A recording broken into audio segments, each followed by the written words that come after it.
Sometimes life doesn't fall apart all at once. It crumbles slowly until one day you're standing in the wreckage, wondering how you got there. Gunnar Wæland knew that feeling well. At 58, divorced and alone after his charter business failed, he set sail along Norway's remote northern coast, hoping the sea would help him find his way again. Instead, a violent storm threw his boat against the rocks of an uninhabited Arctic island. Injured and freezing, Gunnar found shelter in an old stone hut that shouldn't have been there. Inside, beneath the floorboards, he discovered $10 million in Cold War bearer bonds marked with Soviet seals and a dead man's name. No phone signal, no rescue coming, and footprints in the snow that weren't his own. What would you do if survival meant choosing between a fortune and your life? Before we continue, tell us where you're tuning in from. And if this story touches you, subscribe, because tomorrow I've saved something extra special for you. 3 months before the storm that would change everything, Gunnar Wæland stood in the empty office of what had once been his thriving charter boat business in Tromsø, Norway. The walls still bore the faded outlines of framed photographs, 20 years of happy tourists, successful fishing expeditions, and sunset cruises along the Arctic coastline. Now there was nothing but dust and silence.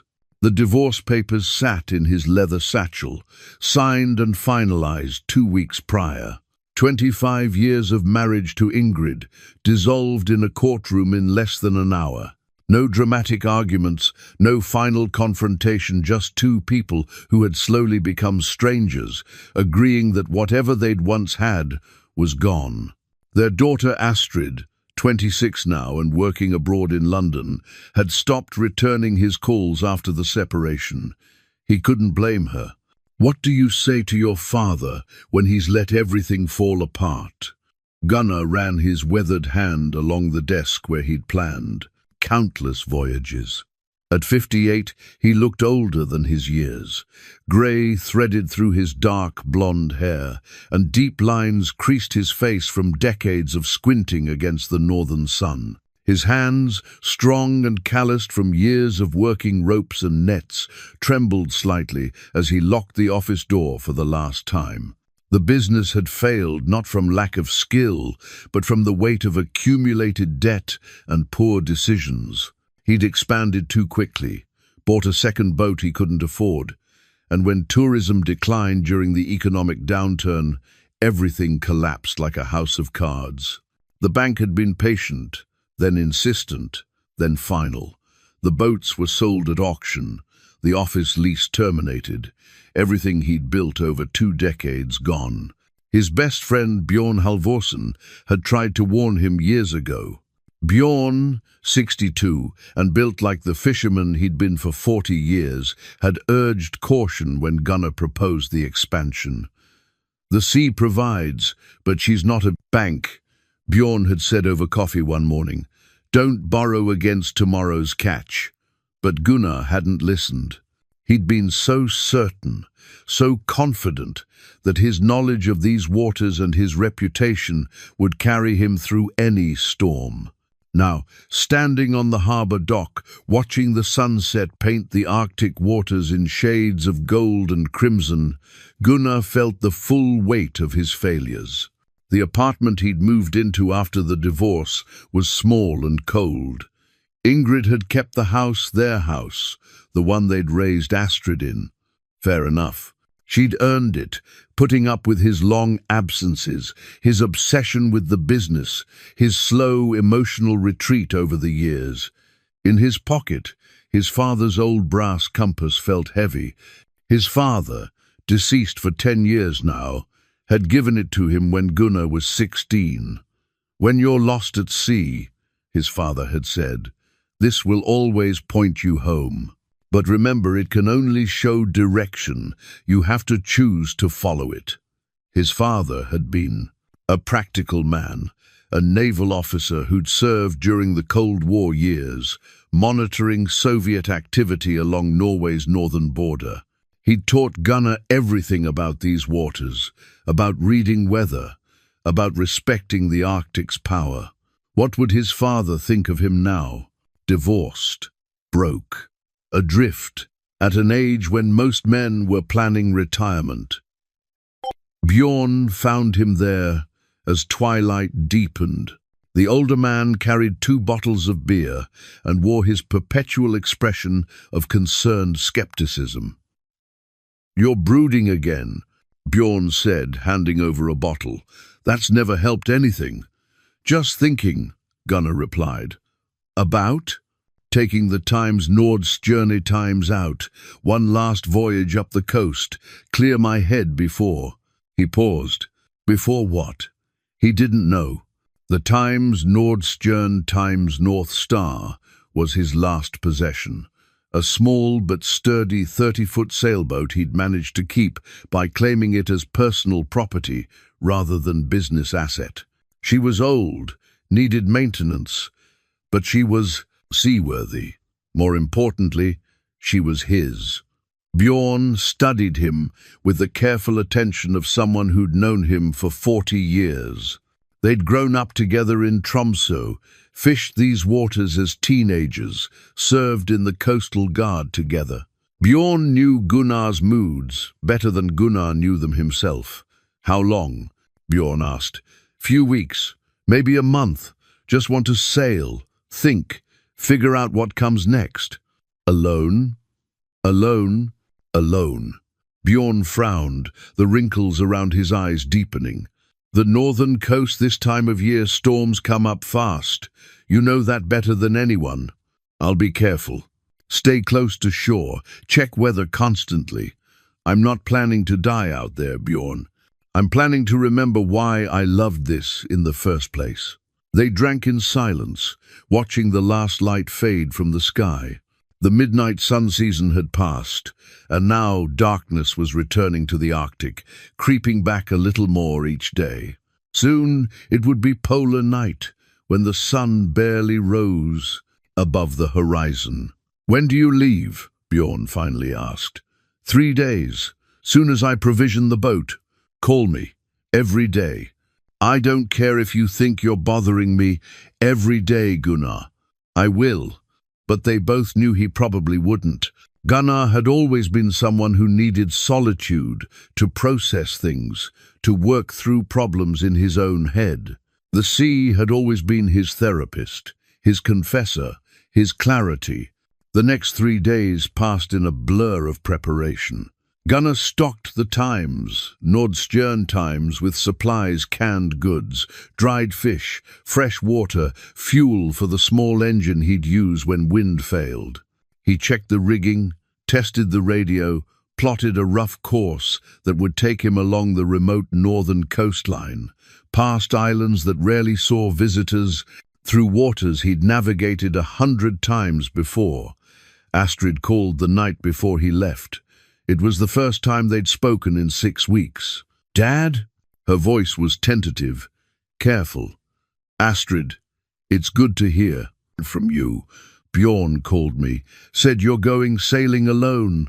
"Of course," Bjorn had called her, meddling old friend. "Just need some time to think," Gunnar said.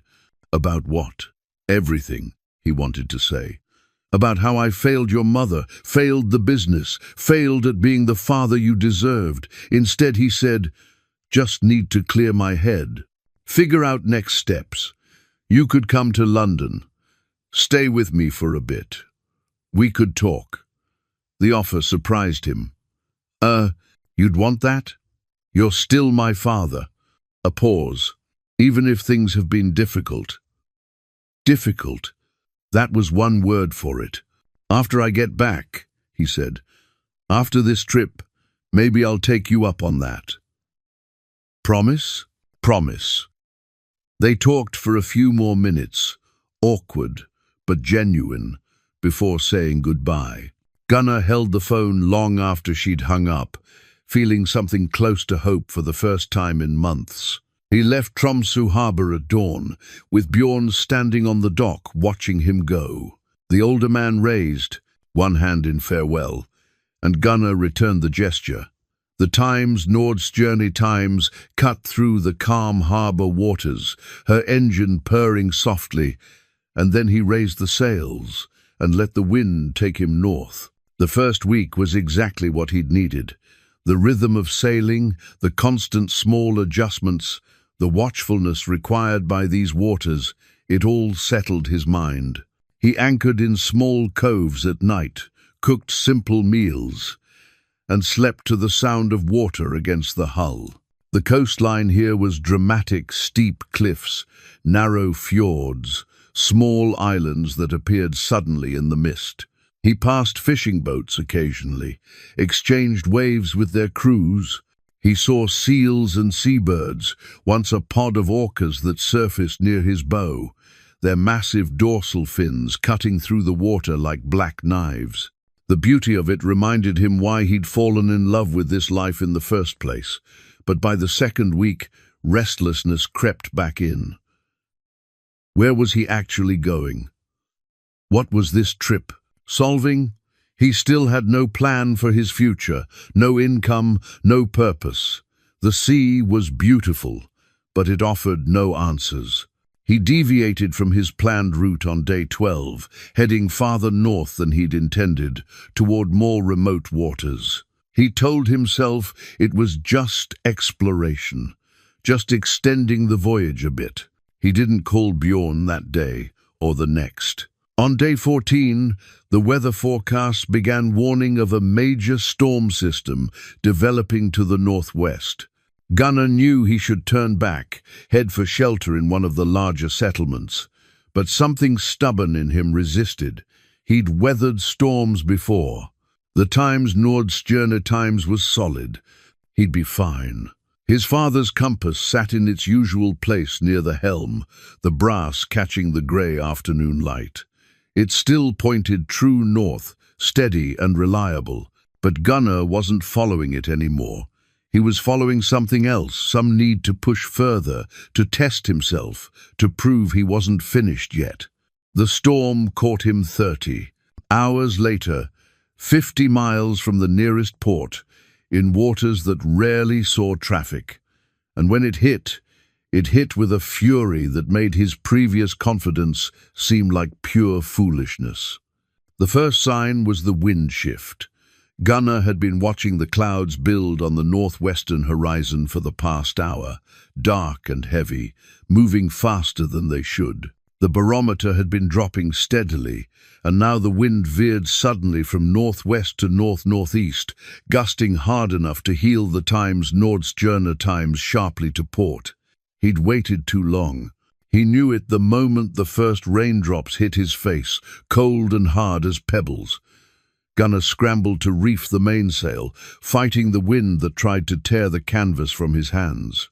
The waves were building rapidly, transforming from orderly swells into chaotic mountains of grey water.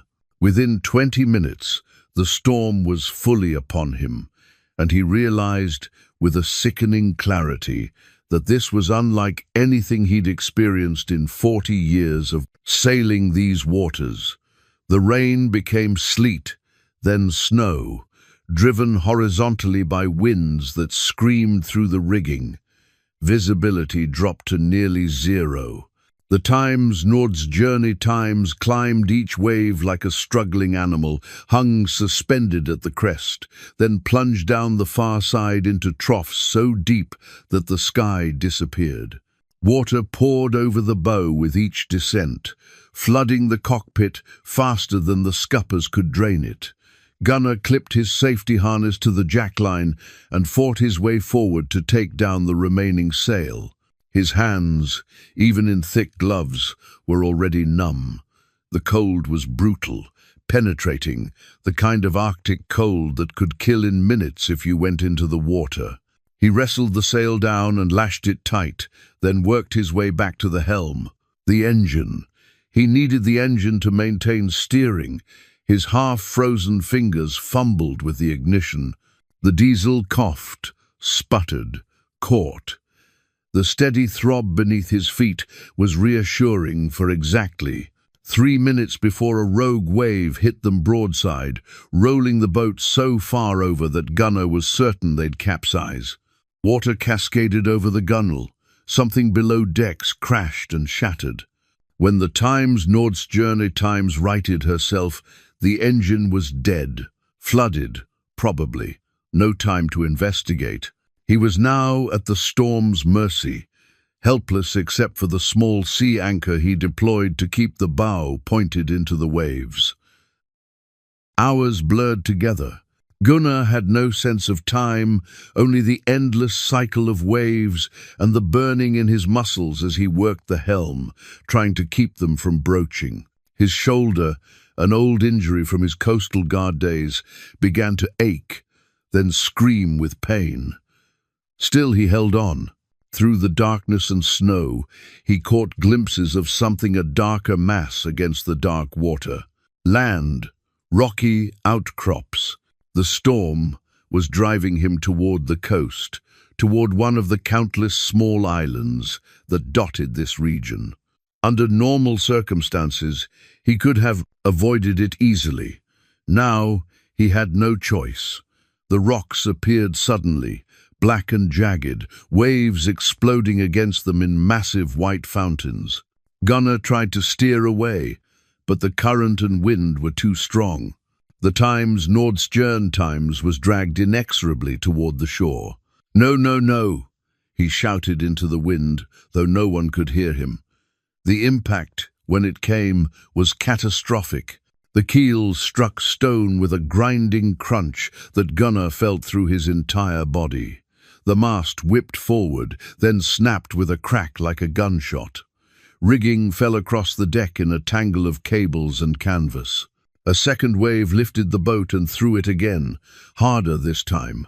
The hull split with a tearing sound. Water poured in. Gunnar had perhaps 60 seconds. He grabbed his emergency pack from its storage locker, waterproof, always kept ready, and his duffel bag with his personal items. The cold water was already around his knees. The boat was going down. He climbed over the side and jumped, hitting the water between the boat and rocks. The shock of the Arctic water was like being stabbed with 1,000 knives. His body locked up, muscles seizing. For a terrifying moment he couldn't move, couldn't breathe, could only feel the killing cold. Then training and survival instinct kicked in. He forced himself to swim, to kick, to get away from the boat before the next wave smashed it and him against the rocks. His pack and duffel dragged at him, but he held on. 3 strokes.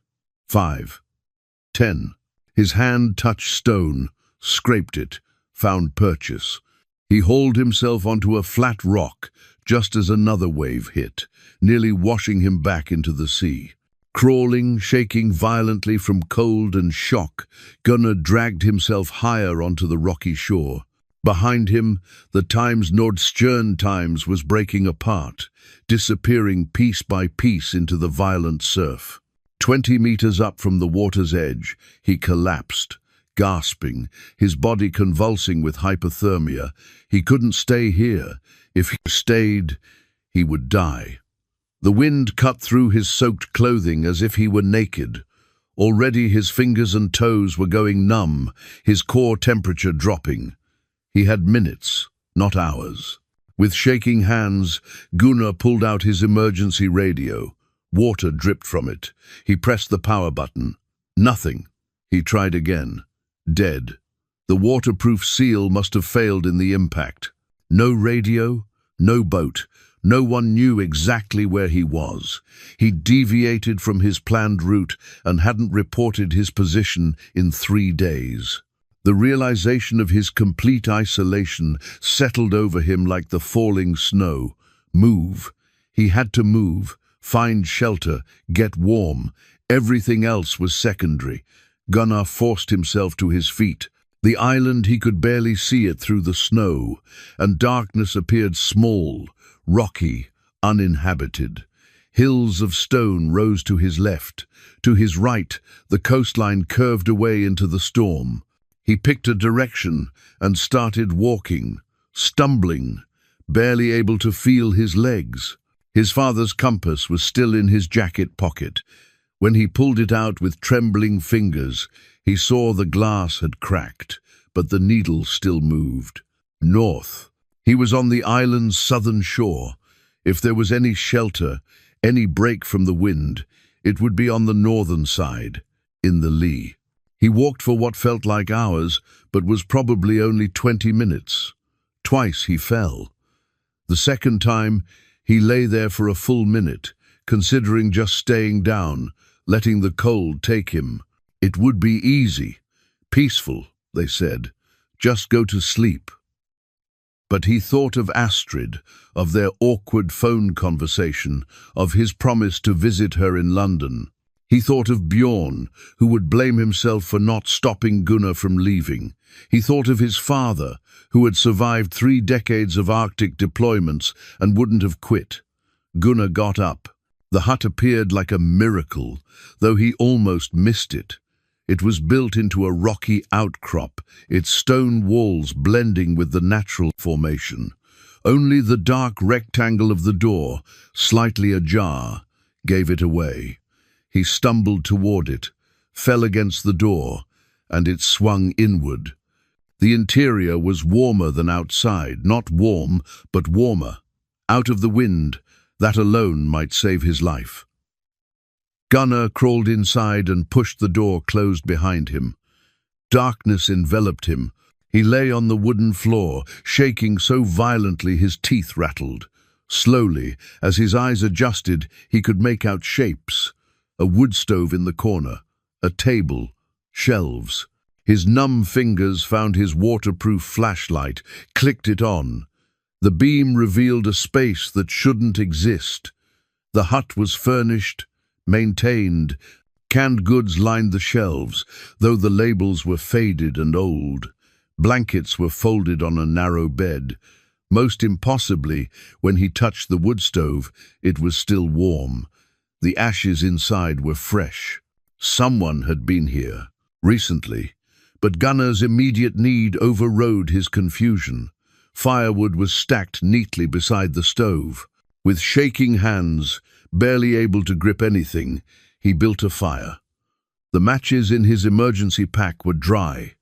The kindling caught, then the larger pieces. Warmth began to spread. He stripped off his wet clothes, wrapped himself in the blankets, and huddled beside the growing fire. His body, slowly, agonizingly, began to warm. The shaking subsided. Sensation returned to his extremities, painful, burning sensation that made him gasp. He'd survived. Against impossible odds, he'd survived. But as warmth returned and his mind began to function again, questions arose. Where was he? Whose hut was this? And why, in the middle of an uninhabited Arctic island, did it look like someone had just stepped out for a walk? Outside, the storm continued to rage. Gunnar fed more wood to the fire and tried not to think about the footprints he'd seen in the snow near the door. Fresh prints, larger than his own, leading away into the darkness. Gunnar woke to silence. The storm had passed, leaving. Behind an eerie stillness broken only by the occasional drip of melting ice from the hut's eaves. Grey morning light filtered through a small window, illuminating dust motes suspended in the cold air. He sat up slowly, his body a catalogue of aches and pains. His shoulder throbbed where he'd injured it during the crash. His hands were raw, several fingernails blackened from impact trauma. But he was alive, dry, and relatively warm. The fire had burned down to coals during the night. Standing, wrapped in one of the blankets, Gunnar took his first proper look at the hut. It was roughly 15 feet square, built with surprising craftsmanship. The stone walls were thick, chinked with some kind of mortar that had held for decades. A single window faced east. The door was solid wood, weathered but intact. Someone had built this place to last. The shelves held an odd collection of supplies. Canned goods, mostly sardines, beans, condensed milk with labels in Norwegian, but dating from the 1980 seconds and early 1990 seconds. A few bottles of aquavit, unopened. Candles, a kerosene lamp with fuel, matches in a waterproof tin, basic cooking implements hung from hooks on the wall. More interesting were the personal items: a straight razor and shaving mug, a thick wool sweater, too small for Gunnar, reading glasses, and books, a shelf of them, mostly in Russian, with a few in Norwegian, technical manuals, novels, a well-worn copy of Dostoevsky. This wasn't an emergency shelter. Someone had lived here, at least temporarily. The question was, when and why? Gunnar added wood to the fire and set about exploring more thoroughly. In a wooden crate beneath the bed, he found additional blankets, a medical kit with ancient but possibly still useful supplies, and a fishing rod with tackle.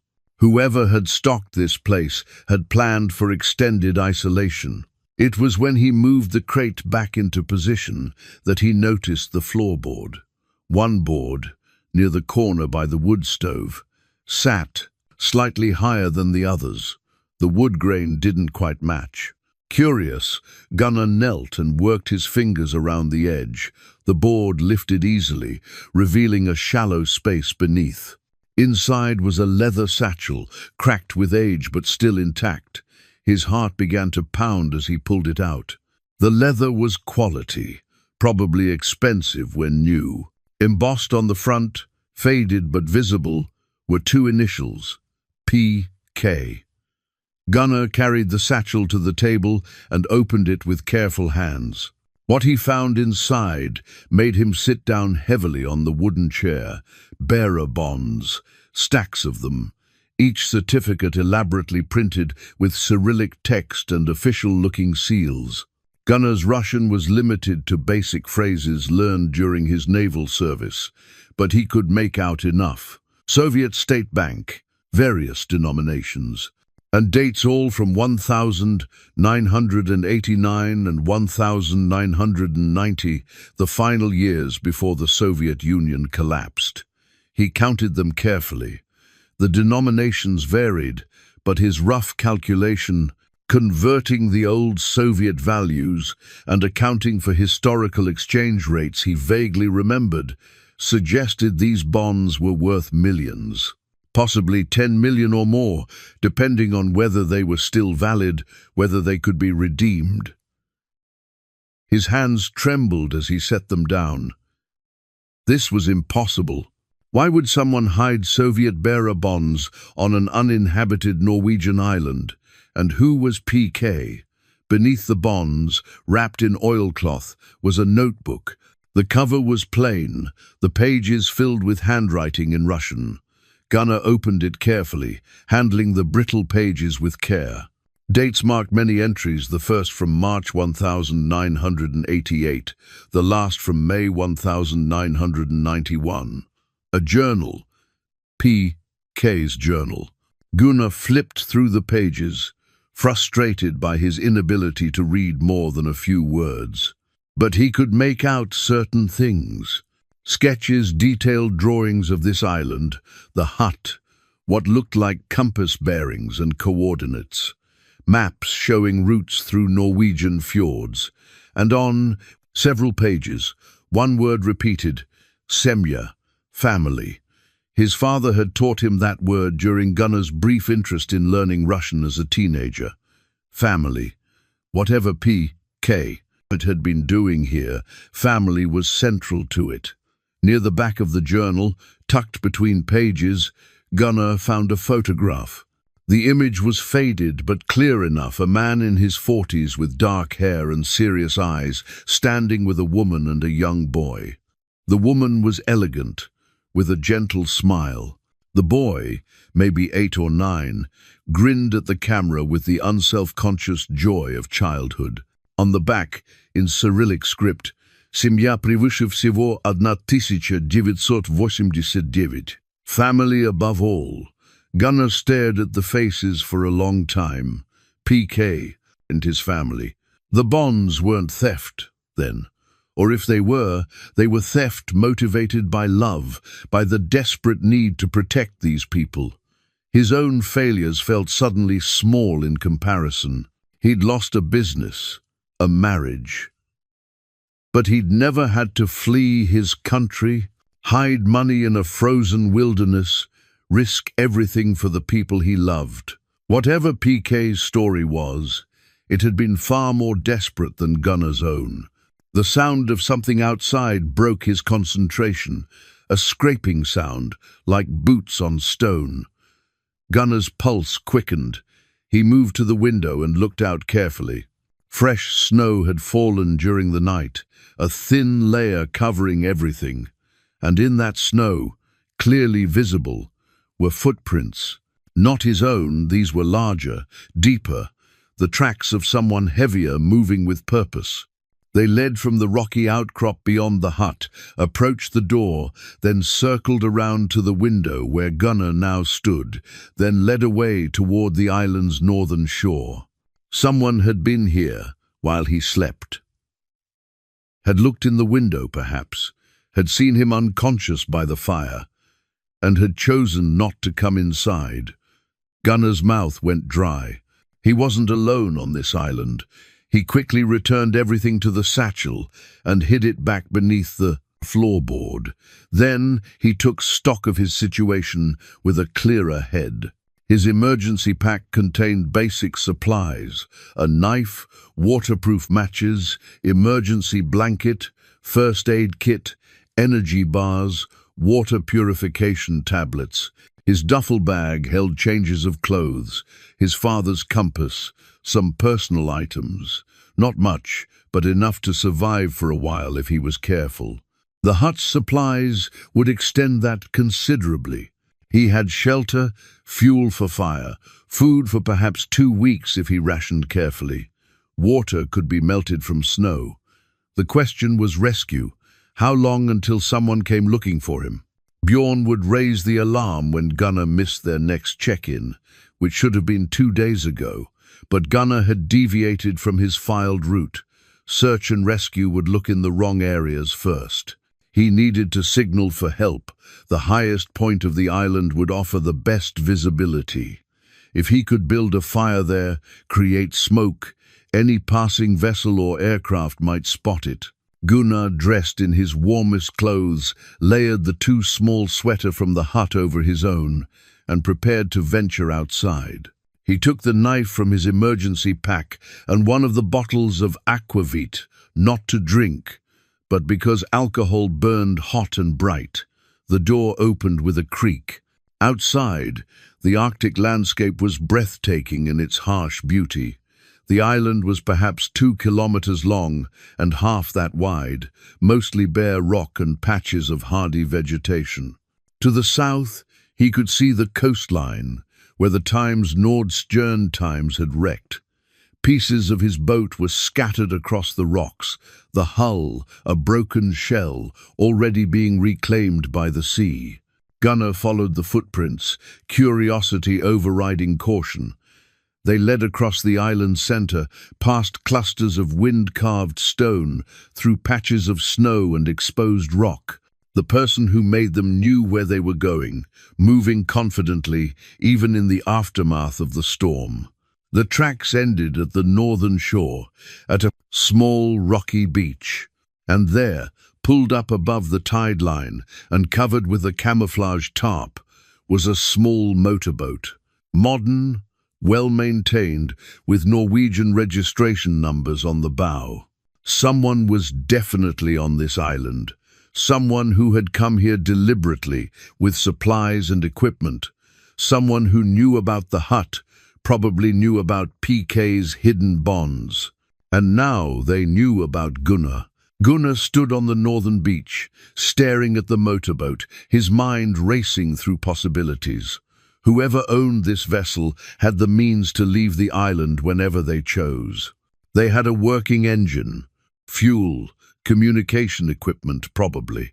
Yet they'd left him alone in the hut, hadn't announced themselves, hadn't offered help. That suggested either caution or something darker. He considered taking the boat, simply starting it and heading for the mainland, getting to safety, reporting his situation to authorities. But that would be theft, and more importantly, it would be stupid. He didn't know these waters well enough to navigate without charts, and the boat's owner might return at any moment. A confrontation in these conditions, isolated and injured, wasn't something Gunnar wanted. Instead, he memorized the registration numbers and carefully replaced the tarp exactly as he'd found it. Then he followed a different route back to the hut, one that would allow him to see if anyone was following. No one was. The island remained silent except for the wind and the distant crash of waves. Back inside the hut, Gunnar retrieved PK's journal and spread it on the table. He needed to understand what he'd stumbled into. Using the few Russian-Norwegian dictionaries he found among the books, along with his limited knowledge of the language, he began the painstaking work of translation. It took hours. His shoulder ached, his head throbbed, but he persisted. Slowly, a story emerged from the fragmentary translations. Pyotr Konstantin PK had been some kind of Soviet operative, stationed in the region during the late 1982. The journal's early entries were sparse, mostly practical notes about weather, supplies, and coordinates. But as 1989 progressed, the tone shifted. Personal reflections appeared, doubts, fears. One entry from October 1989 partially translated, "The system is crumbling. Everyone can see it now, even those who refuse to speak the truth." What future for Mikhail in a country that devours its own people?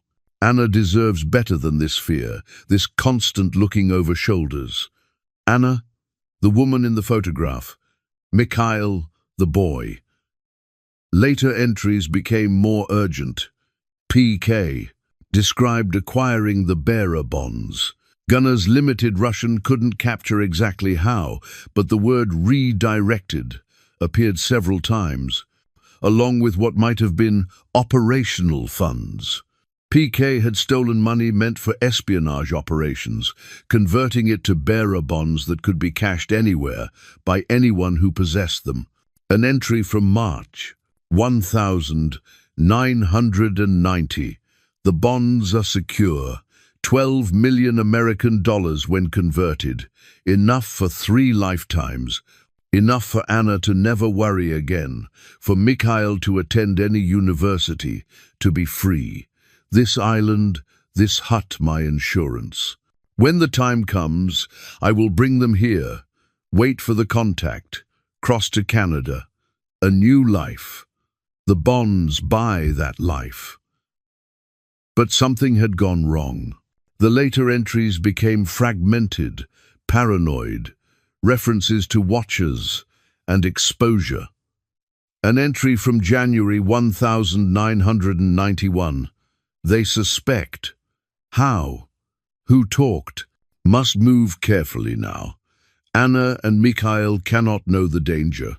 Better they think I am delayed, working, than terrified.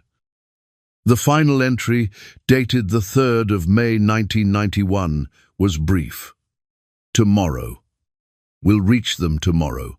If this journal is found, and I have not returned, know that I tried. Family above all.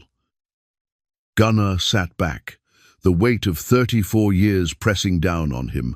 PK had never returned, never retrieved the bonds, never brought his family to safety. Something had stopped him, and Gunnar could imagine what. The Soviet system, even in its death throes, didn't look kindly on defectors who stole millions. The photograph seemed to stare at him from the table. Anna and Mikhail, frozen in that moment of 1989, not knowing what the future held. Were they still alive? Had they ever learned what happened to Pyotr? Or had they simply lived with his disappearance, another mystery in a time of chaos? Gunnar's contemplation was interrupted by a sound, the distinct rumble of a boat engine, approaching from the north. He moved quickly to the window.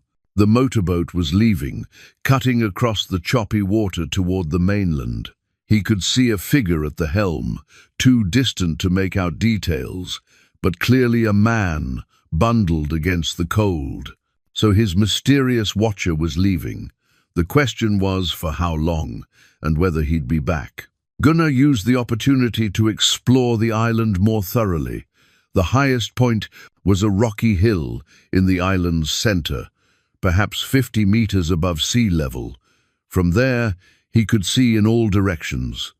To the south, the remnants of his boat. To the north, empty water stretching to the horizon. East and west, more small islands dotted the seascape, all apparently uninhabited.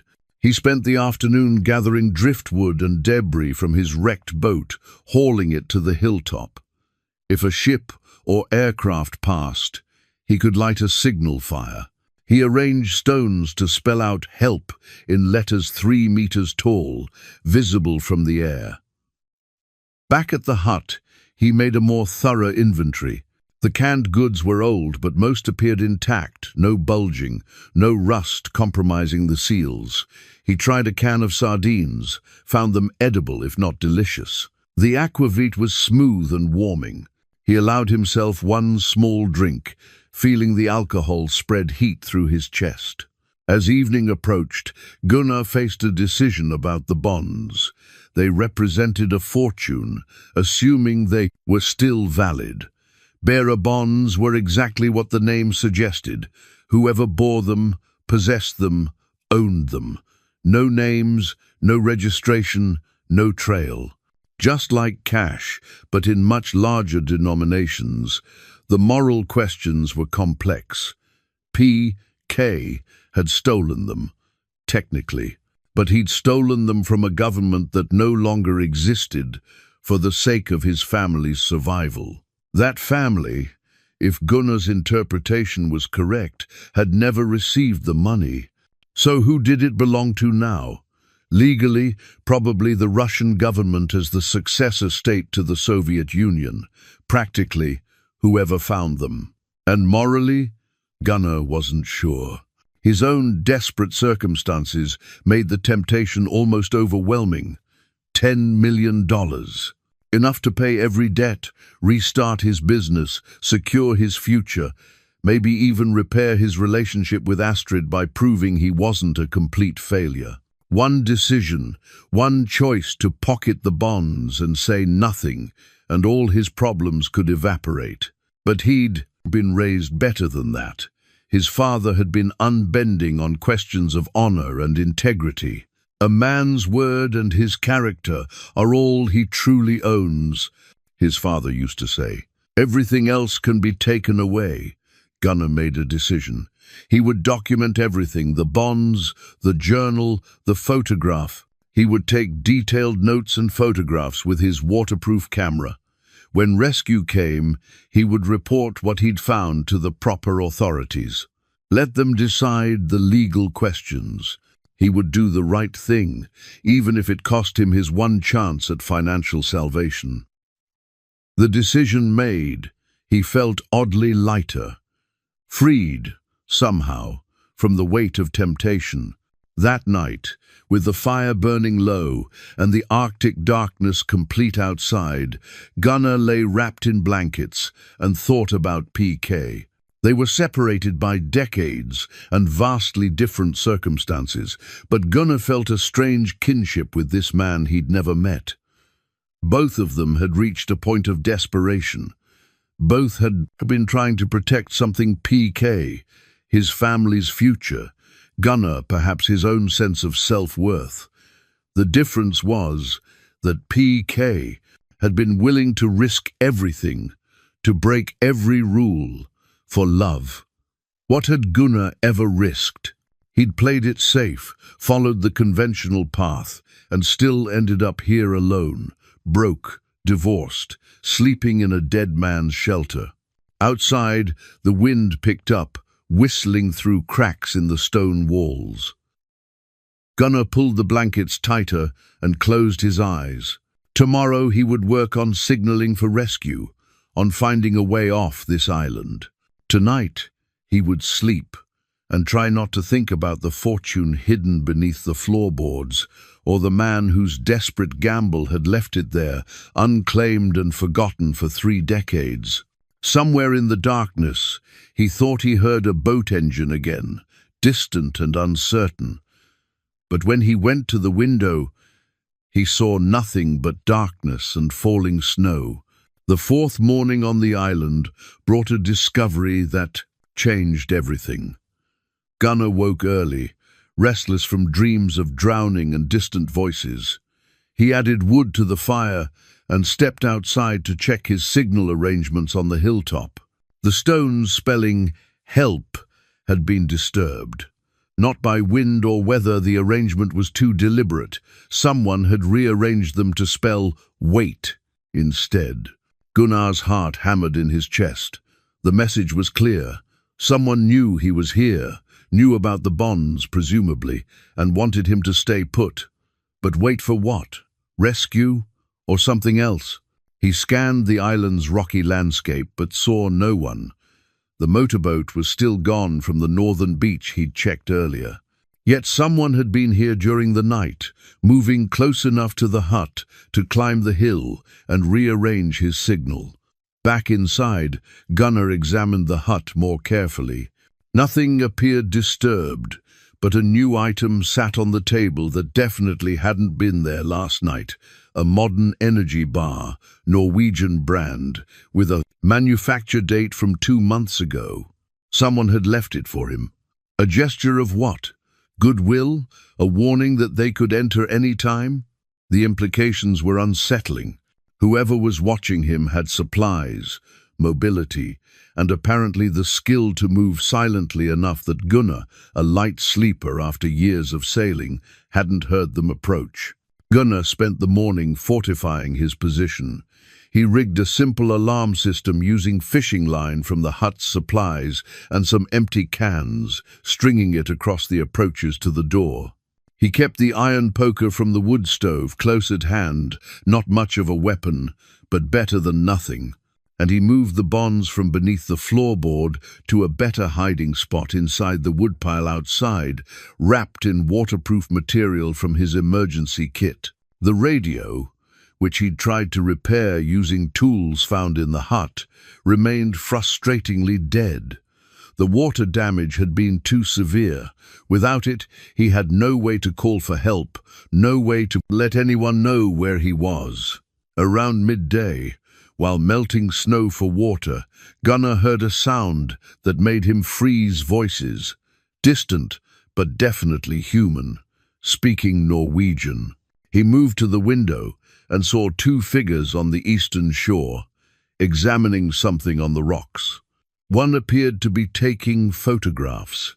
His first instinct was to run out, shout for help, signal that he needed rescue. But something held him back. The figures moved with military precision, methodical and cautious. They weren't fishermen or casual boaters who'd happened upon the island. They were searching for something.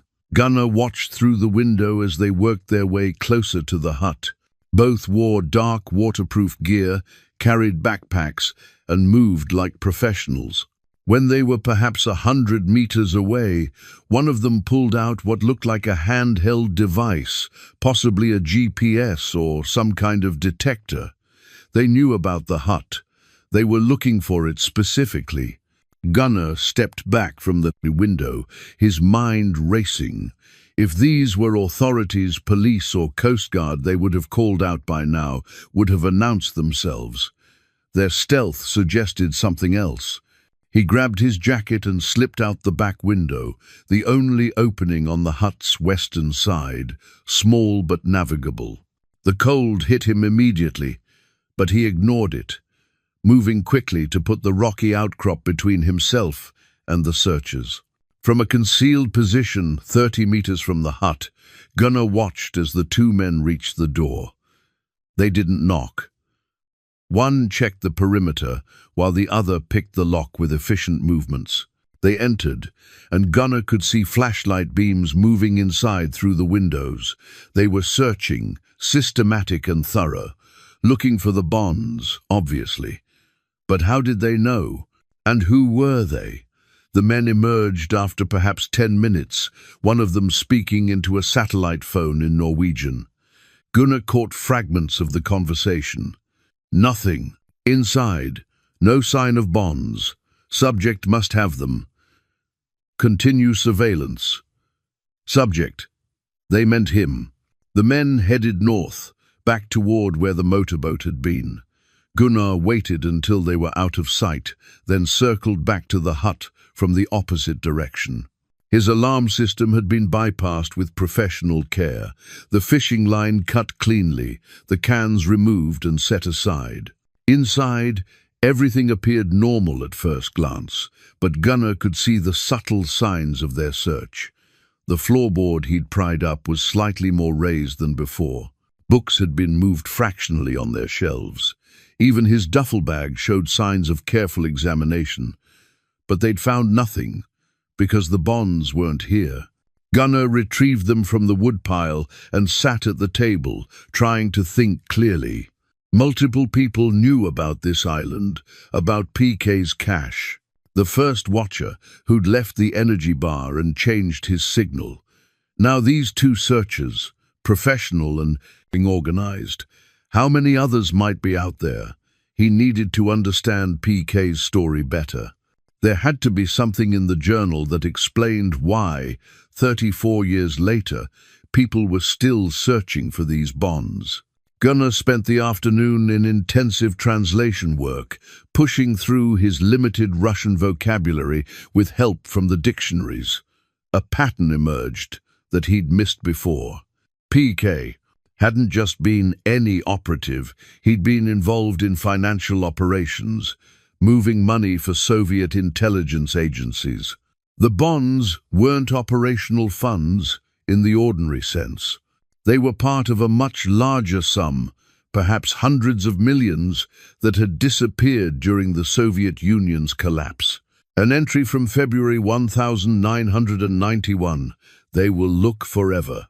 12 million is nothing compared to what vanished, but every thread leads somewhere. Must cover my tracks absolutely. The island solution is best remote, forgotten, marked on no current maps. After I move Anna and Mikhail, I'll return, retrieve the bonds, and we disappear completely. So PK had been part of a massive financial scandal or theft, and his 12 million was just a small piece. That explained the continued interest. If the bonds could be traced, they might lead to the larger missing fortune. Or perhaps others who knew about the Soviet-era financial operations simply wanted to claim whatever pieces remained. Either way, Gunnar was now sitting on evidence that dangerous people wanted very badly. As evening approached, he saw the motorboat return, pulling up to the northern beach. One figure this time moving with familiar purpose toward the hut. Gunnar positioned himself by the door, poker in hand, ready for confrontation.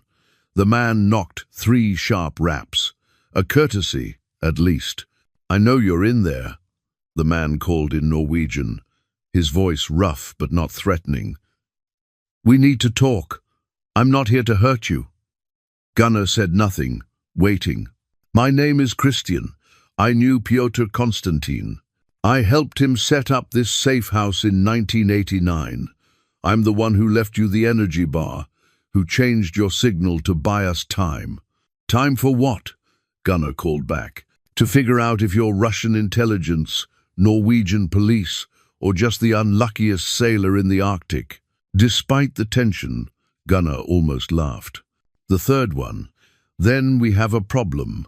Because the men who were here today, they're FSB, Russian Federal Security Service, and they'll be back with more people, more equipment. They know someone found the cash, and they won't leave until they have it.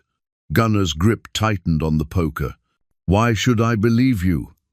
Because if I wanted to take the bonds, I could have done it 3 nights ago while you were unconscious by the fire. I could have taken them and left you to freeze, and no one would ever know. Instead, I've been keeping watch, trying to protect you from exactly what's happening now. There was a long silence. Then Christian added, I owe Piotr that much. I couldn't save him or his family 34 years ago.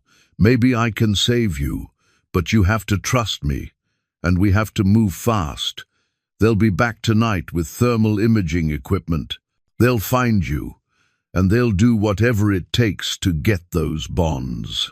Gunnar considered his options. Stay barricaded and wait for the FSB to overwhelm him. Try to escape alone, with no boat and no knowledge of these waters? Or take a chance on this stranger who claimed friendship with a dead Soviet agent? His father's compass, still in his pocket, pressed against his ribs. A reminder that sometimes you had to pick a direction and commit, even without perfect information. Gunnar opened the door. Christian Dahl stood in the doorway, and Gunnar's first thought was that this man looked like exactly what he claimed to be, a former intelligence operative. Mid-50s, weathered face, grey hair cropped military short, eyes that constantly scanned and assessed. He wore quality cold-weather gear and moved, with the careful economy of someone who'd spent a lifetime staying alert.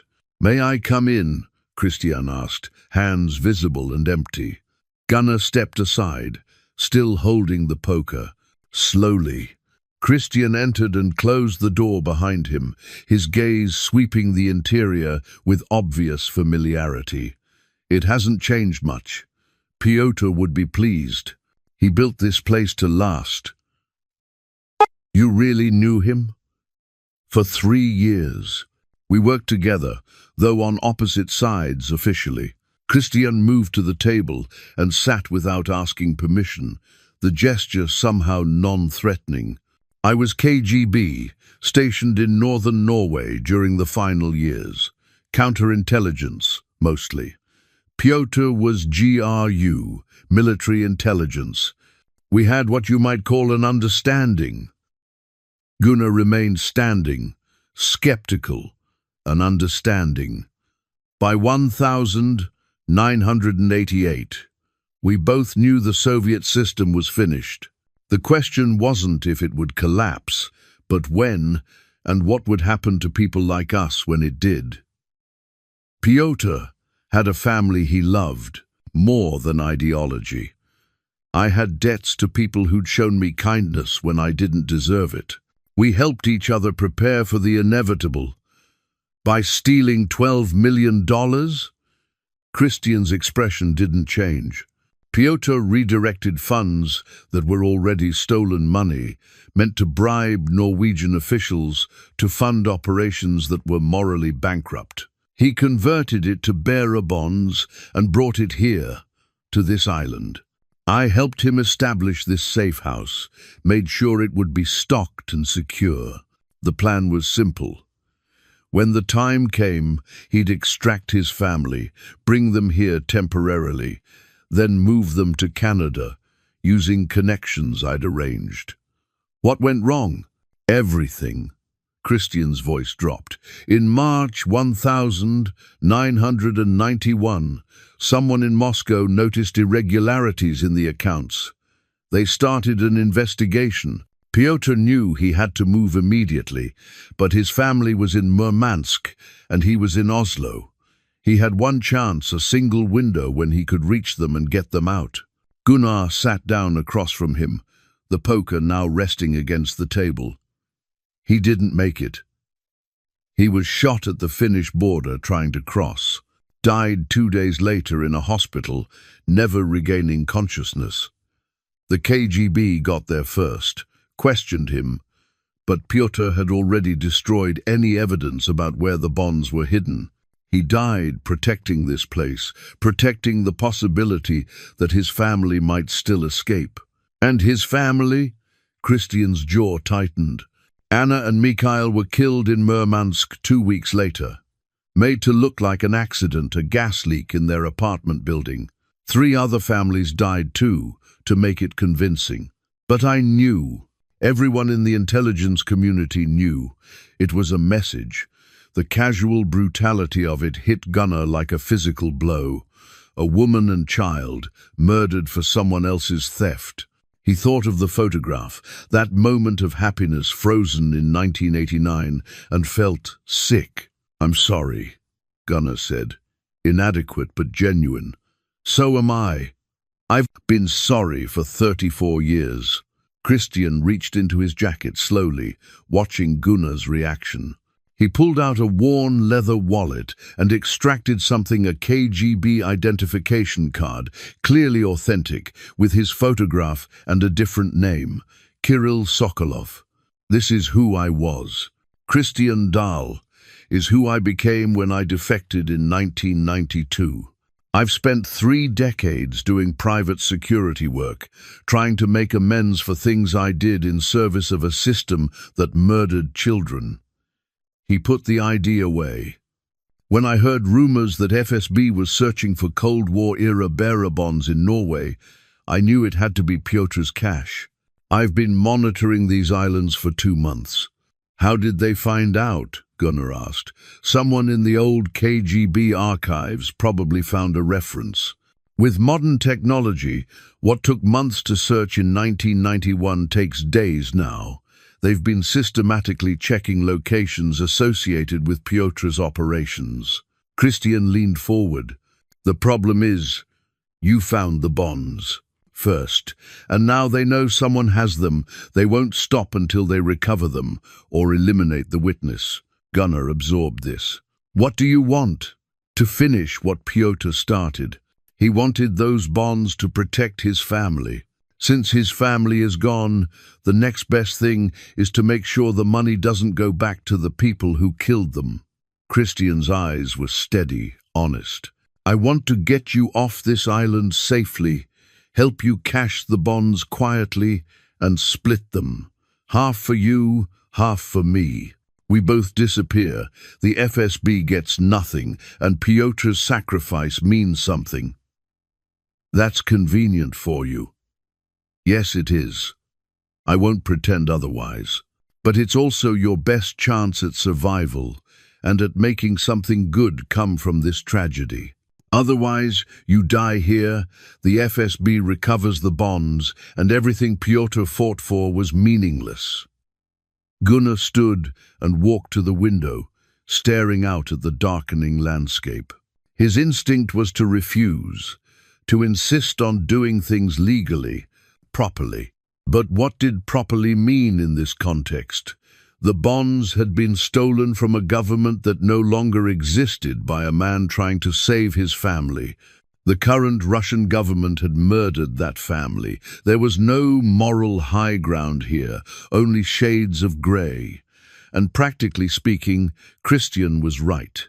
Gunnar had no boat, no radio, no way off this island, except through someone else's help. If he refused Christian's offer, he'd be at the mercy of the FSB when they returned. "How do I know you won't just take the bonds and leave me here?" Gunnar asked. "You don't. But consider I've had multiple opportunities to do exactly that. I haven't, because despite what you might think about former KGB officers, I do have a code. Pyotr trusted me with his life, and I failed him." "I won't fail you." Gunnar turned back. "The men who came today, you said they'll return tonight, with thermal imaging, probably armed with more than sidearms. They'll search systematically, find you, find the bonds. You have maybe 3 hours. Then we need to move now. Where are the bonds?" It was the moment of decision. Trust or don't trust. Gunnar studied Christian's face, looking for signs of deception, of hidden agenda. He saw only weariness, and what appeared to be genuine commitment. "Hidden," Gunnar said. "I'll get them, but we leave immediately, together. No separating until we're somewhere safe." "Agreed," Christian stood. "My boat has enough fuel to reach Hammerfest 3 hours in good conditions. We can lose ourselves there, find proper transportation to Oslo or wherever you want to go." Gunnar retrieved the bonds from the woodpile while Christian kept watch. They worked quickly, gathering only essential items. Gunnar took his emergency pack, the photograph of Piotr's family, and the journal. Everything else, a dead man's possessions and memories, would remain in the hut. As they prepared to leave, Gunnar paused at the door and looked back. This place had saved his life, had given him shelter when he had nothing. It had also given him a glimpse into another man's desperate struggle, a reminder that his own problems were manageable compared to some. "Thank you, Piotr," he said quietly to the empty room. Outside, the Arctic night was falling fast. They moved quickly toward the northern beach, Christian leading with confident steps. Behind them, from the southern end of the island, Gunnar thought he heard the distant sound of a boat engine. The FSB was returning, and they were out of time. They reached the motorboat in under 5 minutes, moving fast across the frozen landscape. Christian yanked the top off and started loading equipment while Gunnar untied the mooring lines. The engine to the south was growing louder, definitely approaching the island. "Get in," Christian ordered, turning the ignition. The engine caught immediately, a reliable purr that Gunnar found reassuring. They pushed off just as searchlights appeared around the islands. Southern Point. Christian didn't use running lights, navigating by moonlight and what appeared to be intimate knowledge of these waters. The boat cut through the dark sea, bouncing over waves, putting distance between them and the island. Behind them, the searchlights swept the hut, found it empty, then began scanning the surrounding waters. "They'll see us," Gunnar said, gripping the rail as spray hit his face. "Not if we're fast and lucky." Christian pushed the throttle forward, the engine roaring. They raced across the open water, every second stretching Gunnar's nerves tighter. A spotlight found them, held for a moment, then lost them as Christian cut sharply to starboard behind a small rocky outcrop. The maneuver was expert, using the terrain to break line of sight. They emerged on the far side, heading northwest now, and the searchlight was sweeping the wrong direction. After 20 minutes of tense silence, the lights behind them disappeared. Christian gradually reduced speed, the engine settling into a steady rhythm. They were alone on the dark Arctic water, heading toward the mainland. "That was too close," Gunnar said. "It's not over. They'll radio ahead, alert their people in Hammerfest. We can't dock there now." Christian pulled out a chart, studying it with a small flashlight. "There's a fishing village 40 kilometers west, smaller, less monitoring. We can beach there, find transportation overland." Gunnar nodded, still processing everything. The adrenaline was fading, leaving him exhausted and uncertain. He pulled out Piotr's journal, holding it carefully against the spray. "I tried translating this," Gunnar said, "but my Russian is limited. There are things I couldn't understand, dates, names, references I didn't recognize." Christian glanced over. "I haven't read it in 34 years. Piotr gave me a copy of the first few pages once, operational details, in case something happened to him. But the personal entries were his own. There's something about a larger amount. He mentions 12 million as part of something bigger." Christian was quiet for a long moment, steering through the dark water. Finally, he said, "Piotr was part of a special unit that managed financial operations, bribes, money laundering, funding for operatives." In 1990 and 1991, as the Soviet Union was collapsing, approximately $300 million disappeared from various accounts. Pyotr's $12 million was a fraction of that. What happened to the rest? No one knows. Different operatives took different amounts. Some were caught, some disappeared, some were killed. The money scattered across a dozen countries, converted to various instruments. Some probably sits in forgotten bank accounts still. The $12 million Pyotr took was unique because he converted it to bearer bonds, portable, anonymous, and still theoretically valid. Gunnar absorbed this. So the FSB isn't just looking for the bonds, they're looking for any thread that might lead to the larger missing fortune. Exactly. If they can trace Pyotr's bonds, they might find connections to other operatives, other caches. It's not about 12 million to them, it's about potentially hundreds of millions. Christian's expression was grim. That's why they're willing to kill for it.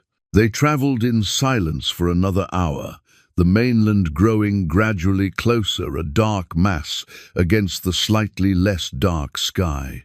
Gunnar used the time to process everything, to consider his options. The bonds, wrapped in waterproof material and secure in his pack, represented both salvation and danger. With them, he could rebuild his life. Without them, he was just a shipwrecked sailor who'd stumbled into something far beyond him.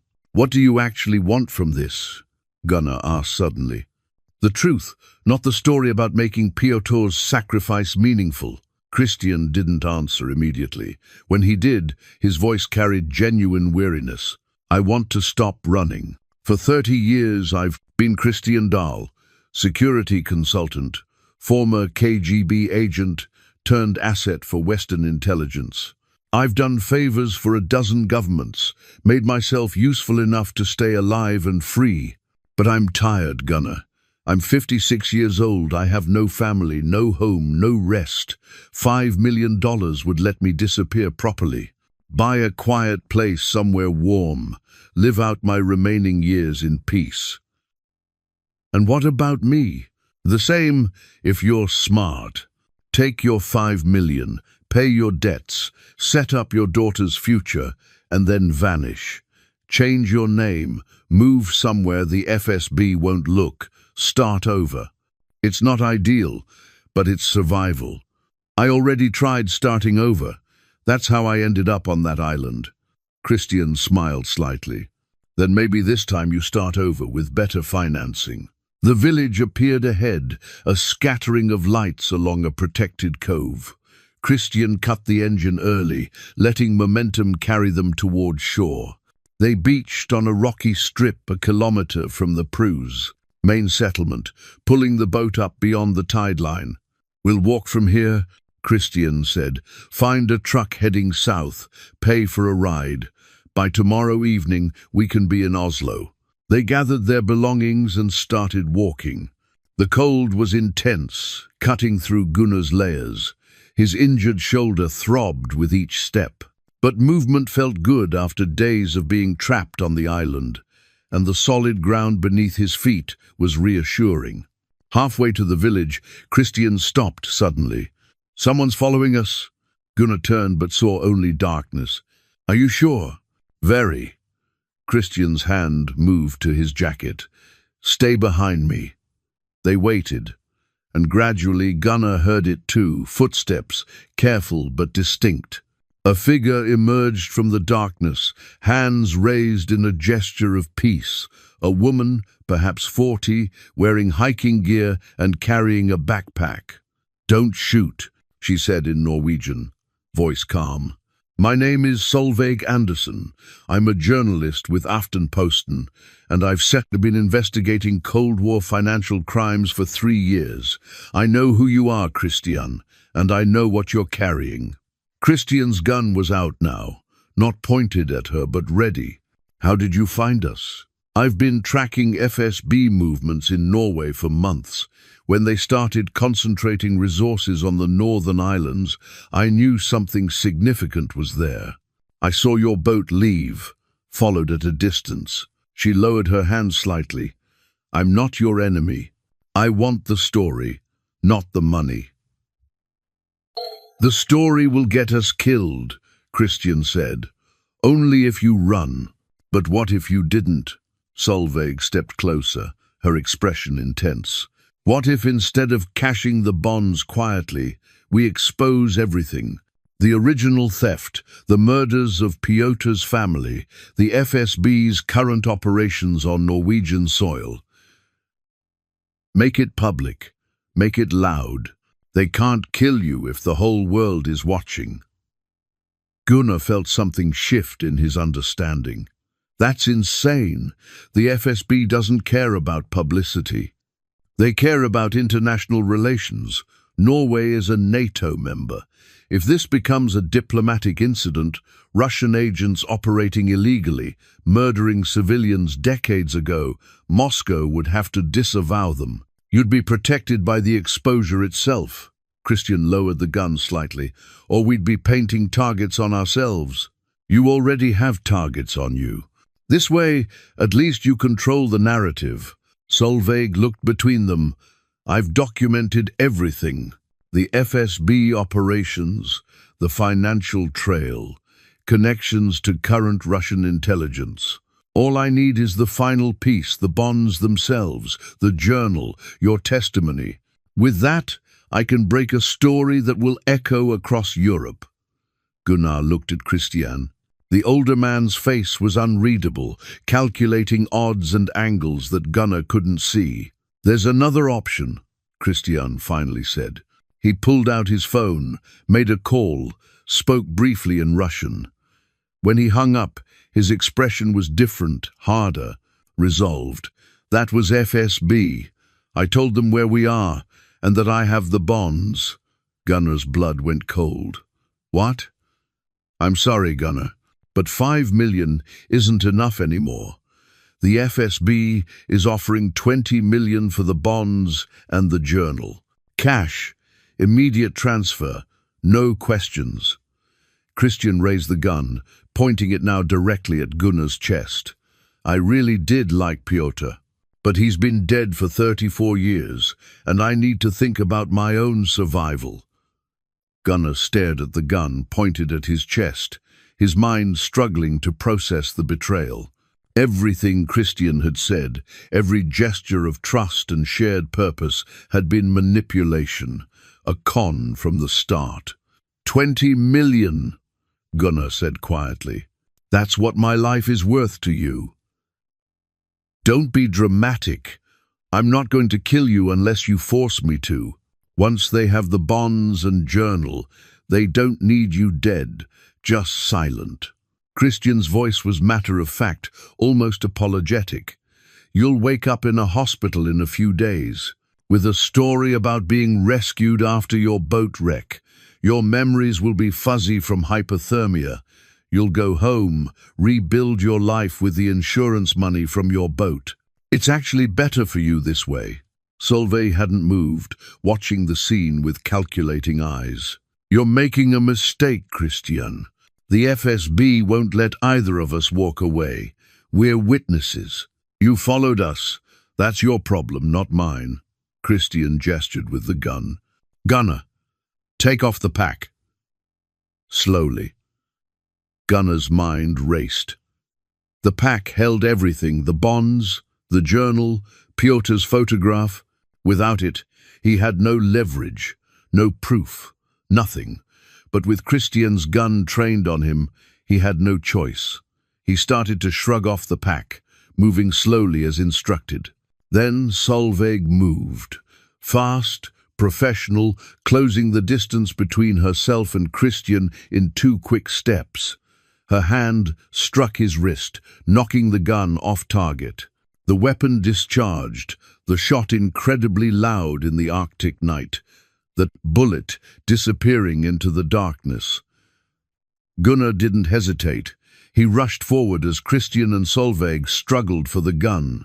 Years of hauling nets and ropes had kept Gunnar strong despite his age, and he threw his full weight into Christian's side. The three of them went down in a tangle of limbs on the frozen ground. The gun skittered away across the rocks. Christian lunged for it, but Solveig caught his leg. Gunnar scrambled toward the weapon, his injured shoulder screaming in protest. His fingers closed around cold metal just as Christian broke free and charged toward him. Gunnar rolled, came up with the gun pointed at Christian. "Stop!" Christian froze, breathing hard, calculating. For a long moment nobody moved.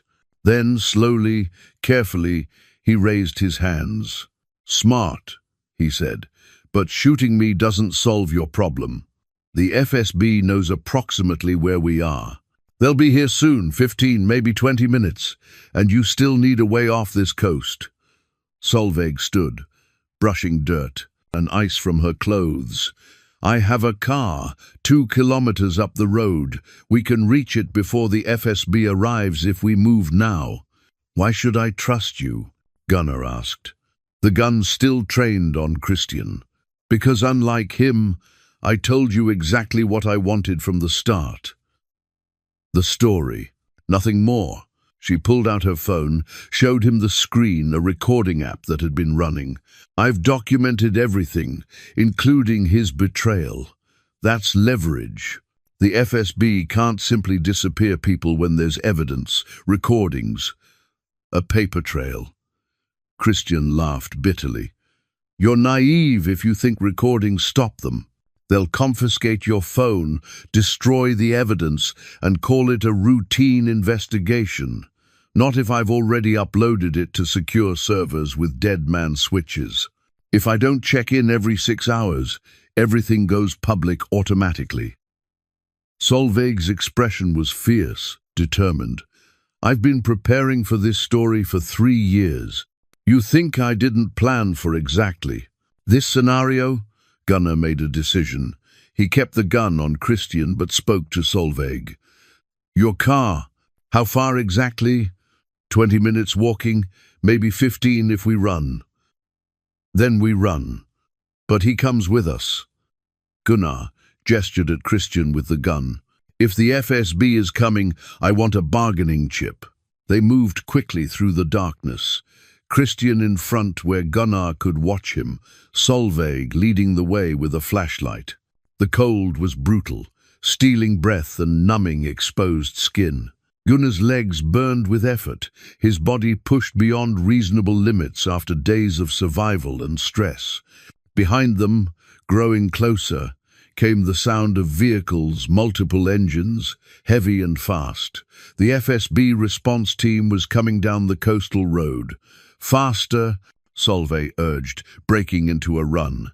They scrambled up a rocky slope, Christian stumbling once and nearly falling before Gunnar grabbed his jacket and hauled him forward.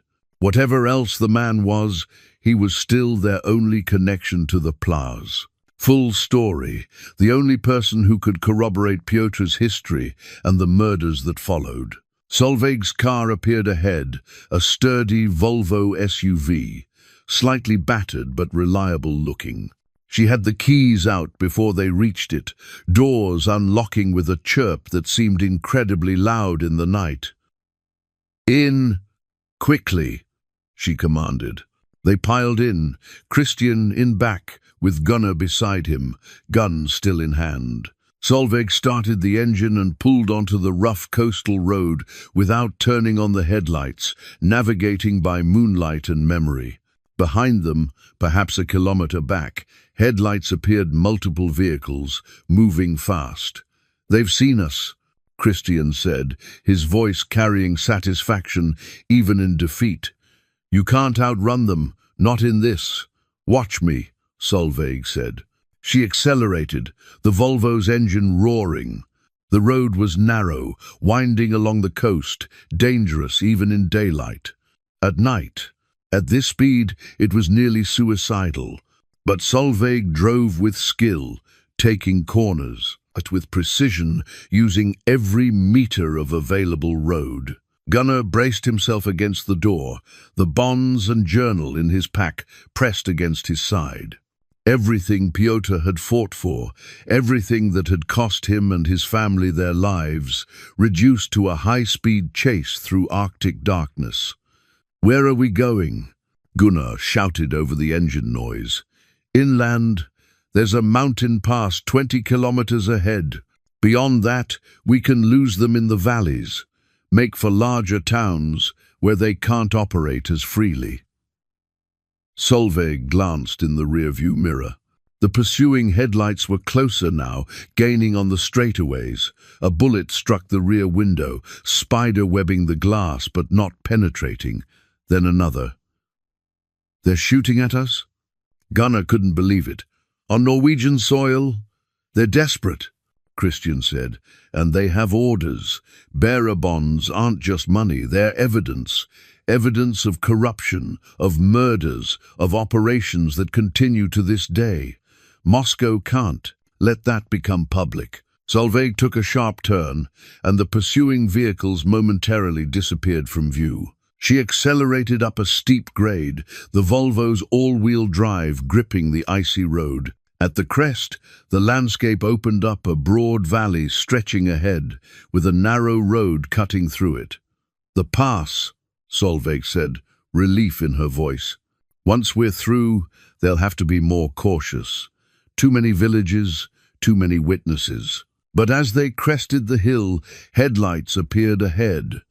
Coming from the opposite direction, the FSB had anticipated their route, positioned a blocking force. They were trapped. Solveig slammed the brakes, the Volvo sliding on the icy road. She spun the wheel, trying to turn around, but it was too late. The vehicles behind had caught up, blocking their retreat. The ones ahead were closing fast. In seconds, they were surrounded by 4 black SUVs, their occupants emerging with military precision. Armed men, at least 8 of them, weapons, drawn and trained on the Volvo.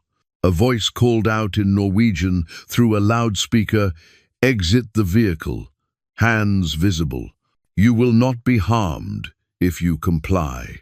Gunnar looked at Solveig, then at Christian, then at the gun in his own hand.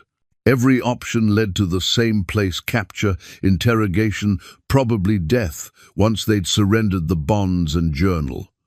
"What now?" he asked quietly.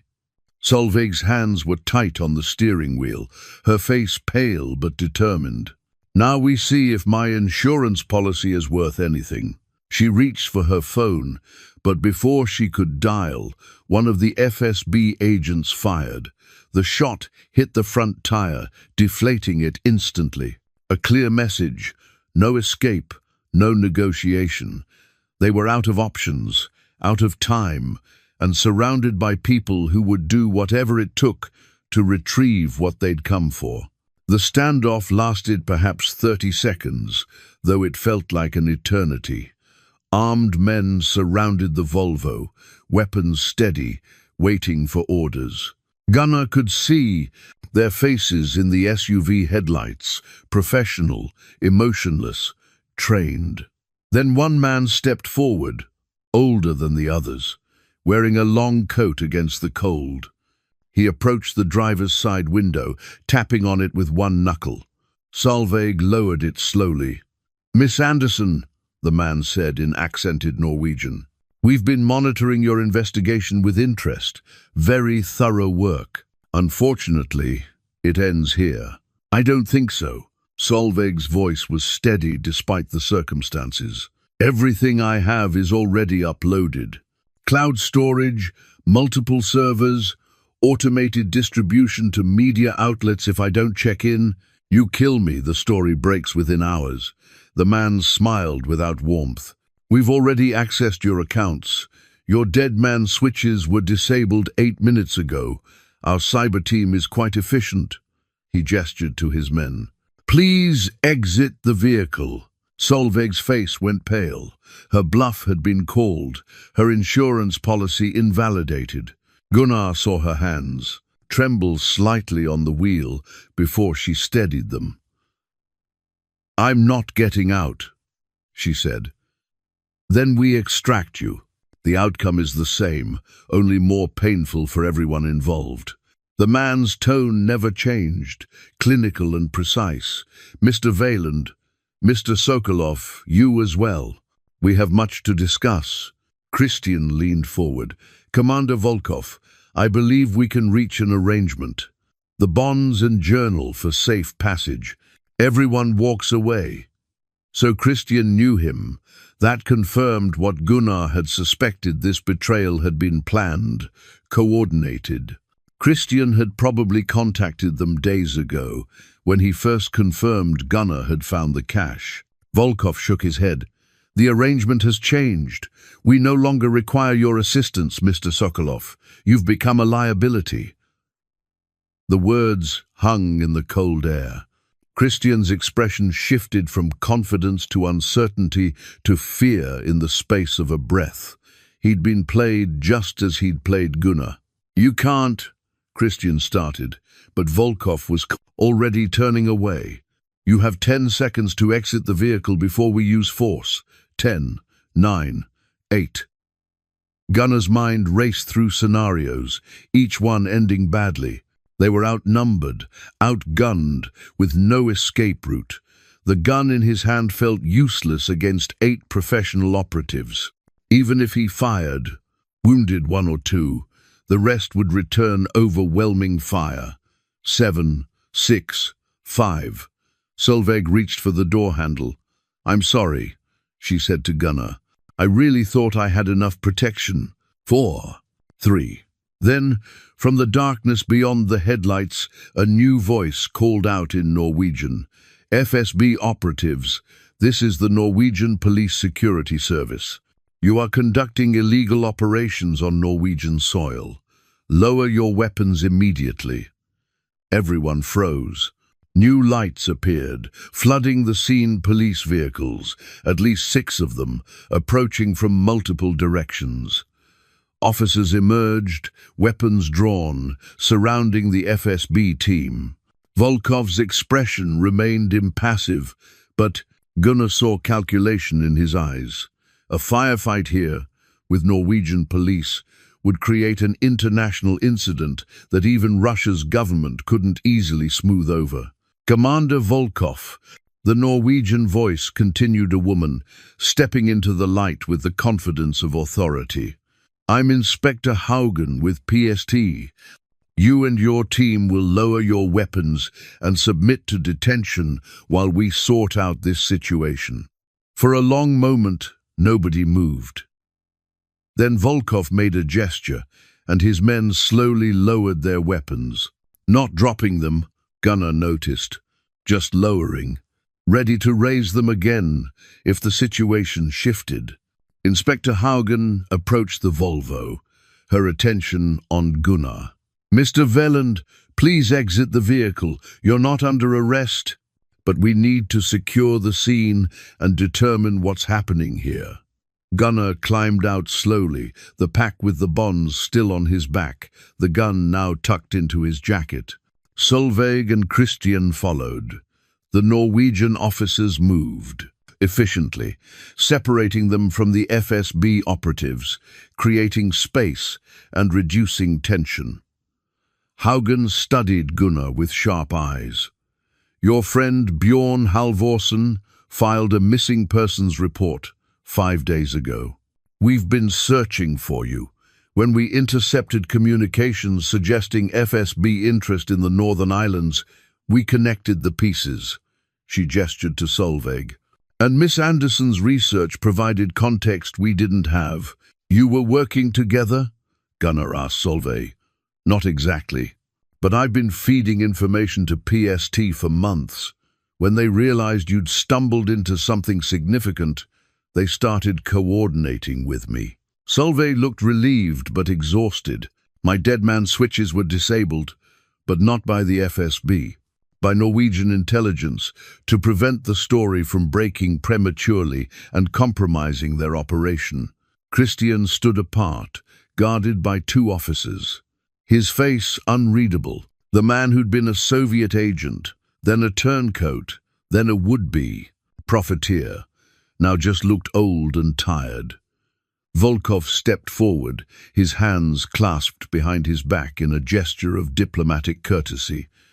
"Inspector Haugen, I believe there's been a misunderstanding. We're conducting a recovery operation for property belonging to the Russian Federation, cultural artifacts essentially, nothing that concerns Norwegian security. Bearer bonds worth millions, connected to Cold War espionage and multiple murders, don't qualify as cultural artifacts, Commander." Haugen's voice was steel wrapped in politeness. "You're operating illegally on our soil with armed personnel. That's an act we take very seriously. The bonds were stolen from my government by a man you murdered, along with his family. We have documentation, testimony, evidence." Haugen nodded toward Gunnar, including a journal that details the entire operation. Gunnar pulled the pack off his shoulder, feeling the weight of it. Inside were answers to questions that had haunted intelligence services for decades, evidence of crimes, of corruption, of a system that had destroyed lives without hesitation. He thought of Pyotr, dying at a border crossing, thinking about his wife and son. He thought of Anna and Mikhail, killed in an apartment fire that wasn't an accident. He thought of his own daughter Astrid, safe in London, free to live her life without fear.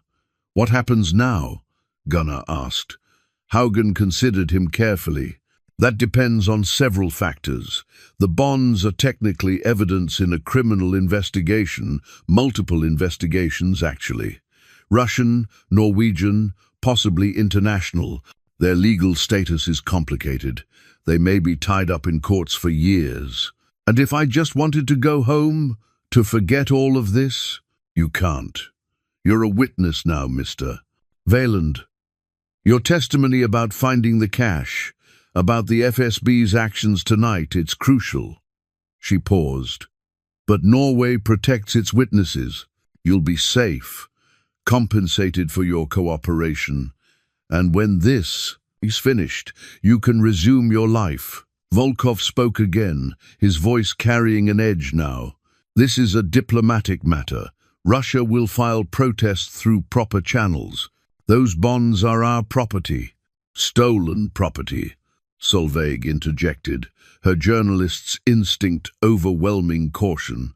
"Acquired through criminal operations, hidden to evade justice. Russia has no legitimate claim." "And what would you do with them, Miss Anderson? Write a sensational story? Become famous?"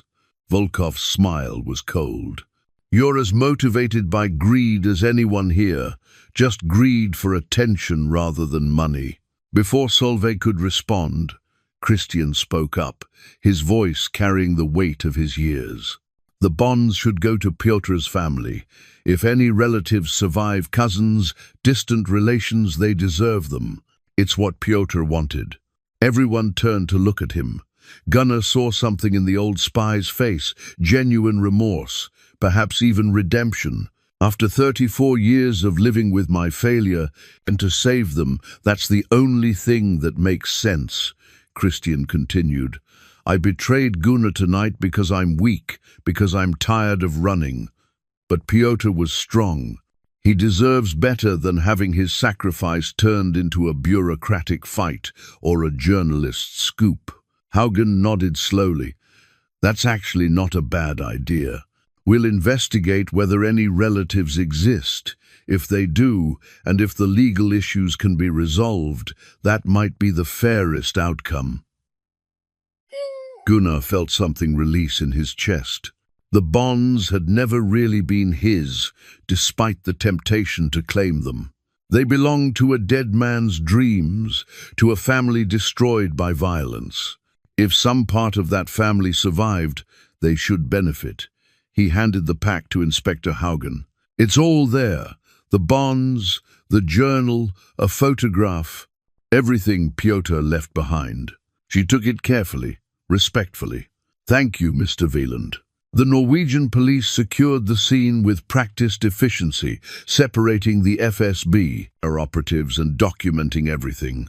Gunnar sat in the back of a warm police vehicle, wrapped in a thermal blanket, watching the organized chaos unfold outside. His body ached, exhaustion settling into his bones now that the immediate danger had passed.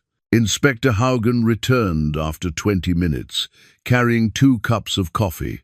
She handed one to Gunnar and sat beside him. The FSB team will be escorted to the Russian embassy in Oslo. Diplomatic immunity protects them from prosecution, but they'll be declared persona non grata and expelled from Norway.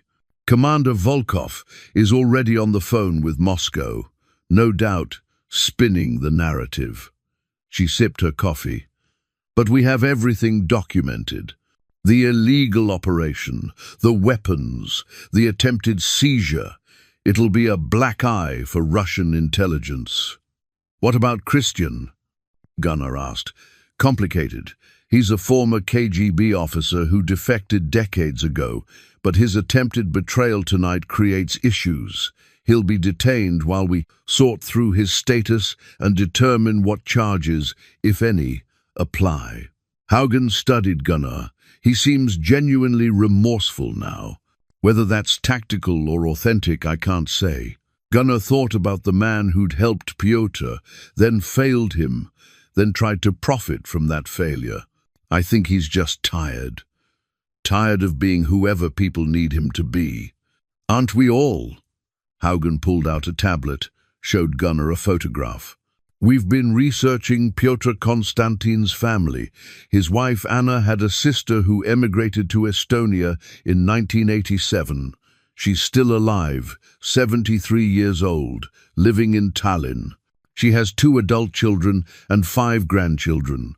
Gunnar stared at the photograph, an elderly woman with kind eyes, surrounded by family at what looked like a birthday celebration.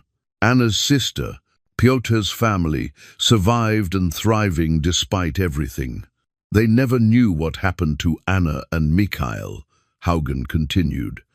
The Soviet government claimed it was an accident, and by the time the sister could have investigated, the USSR had collapsed and records were chaos. She's lived her whole life not knowing the truth. Will you tell her? We'll have to. She's entitled to know what happened to her sister, and potentially entitled to the bonds if the courts rule in her favor. Haugen closed the tablet. It won't bring her sister back, but maybe it provides some closure and financial security for her family. Gunnar nodded, feeling the rightness of it. Pyotr had wanted his family protected. This wasn't the family he'd known, but it was family nonetheless. Blood connected across decades and borders, surviving when Pyotr himself couldn't. What about Solveig's story? Gunnar asked. Will this become public? Eventually, though not in the sensational way she might have wanted. The diplomatic aspects need to be managed carefully. But yes, the truth about Pyotr Konstantin, about the murders, about the Cold War operations, it'll come out. Slowly, through proper PR channels, but it'll come out.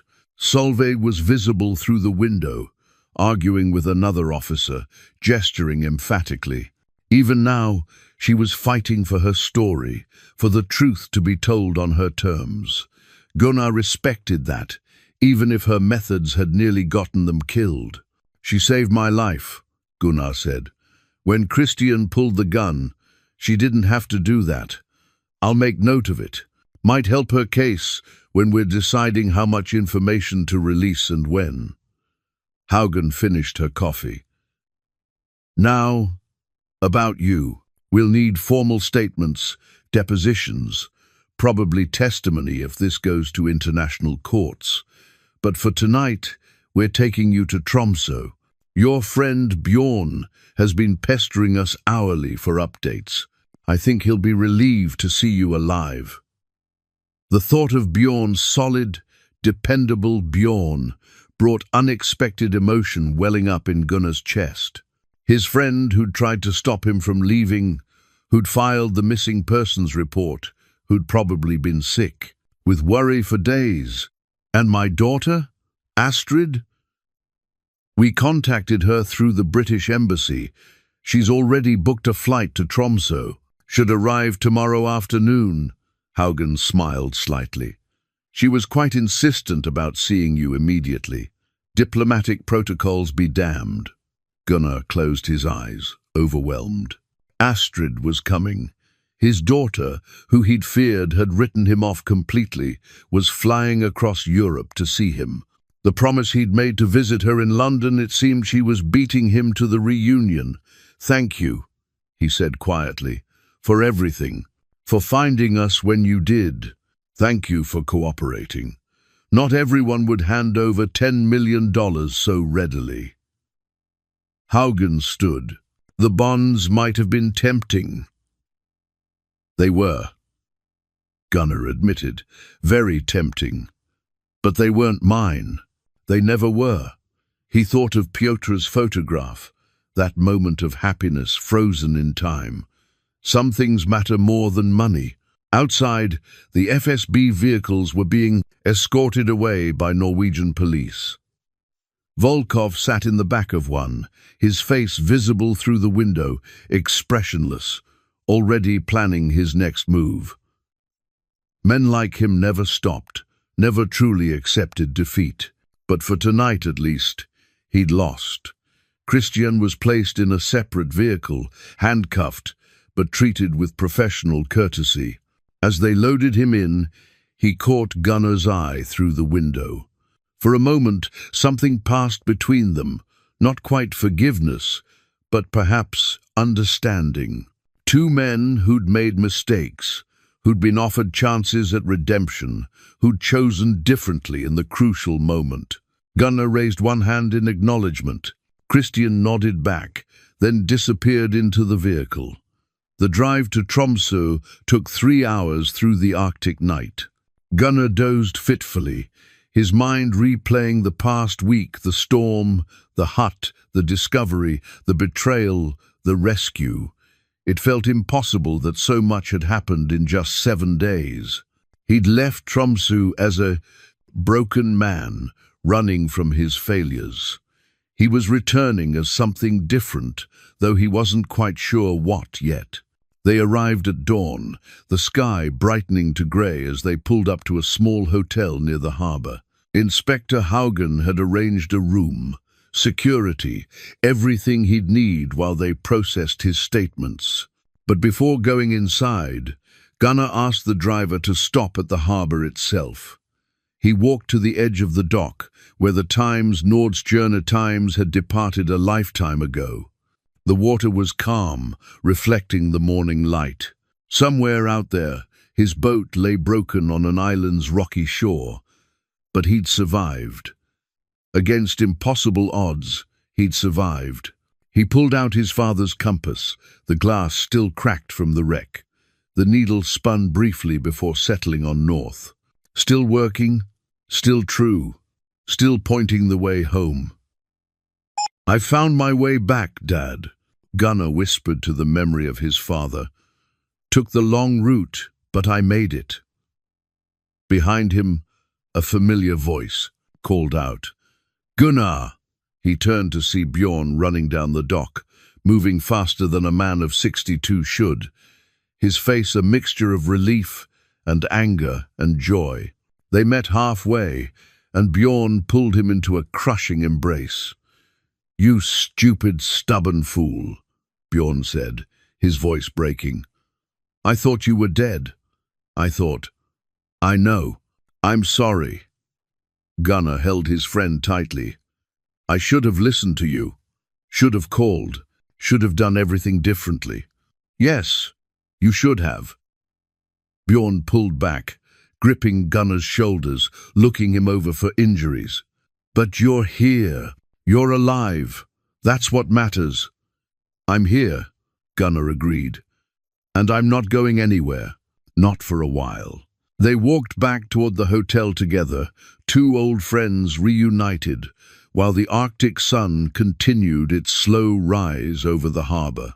Behind them, the sea stretched endlessly, beautiful, dangerous, and finally at peace. 6 months had passed since the night on the coastal road, and Gunnar stood once again at the Tromsø harbor, but everything felt different now. The water sparkled in the late spring sunshine, and the air carried the warmth of returning life. Seabirds circled overhead, their calls mixing with the sounds of boats and distant conversation.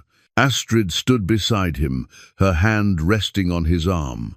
She'd stayed in Tromsø for 2 weeks after the rescue, and in those weeks they'd talked more honestly than they had in years. About the divorce, about his failures, about her own struggles with watching her parents' marriage crumble.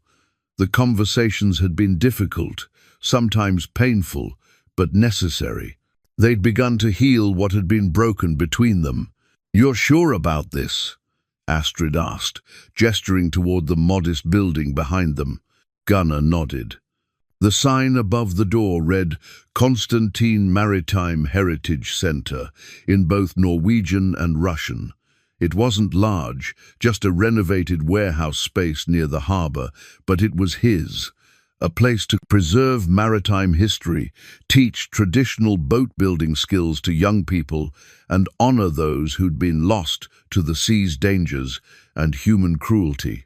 The center's founding had been funded by a portion of the bond's value. After months of legal wrangling across 3 countries, a settlement had been reached. Anna's sister in Estonia received the majority enough to secure her family's future for generations. But she'd insisted that a portion go to Gunnar, recognizing that he'd protected her brother-in-law's legacy when he could have simply taken everything. The amount had been enough to pay his debts, set aside money for Astrid's future, and start something meaningful.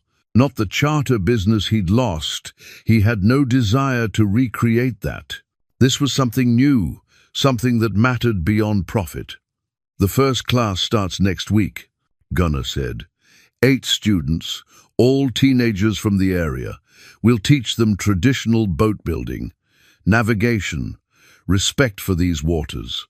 Skills their generation is losing. Dad would have loved this, Astrid said softly, meaning Gunnar's father. "Passing on what he taught you." Gunnar touched the compass in his pocket, his father's compass, now repaired, the cracked glass replaced. He carried it everywhere, a reminder of navigation both literal and metaphorical. Finding your way home wasn't always about geography. Sometimes it was about finding purpose, connection, a reason to keep moving forward. Bjorn emerged from the center's door, carrying coffee in paper cups. He'd become Gunnar's partner in the enterprise, teaching the practical skills while Gunnar handled the administrative work and historical research. It suited them both, giving structure to their days and meaning to their accumulated knowledge. "Inspector Haugen called," Bjorn said, handing over the coffee. "The trial date is set for September.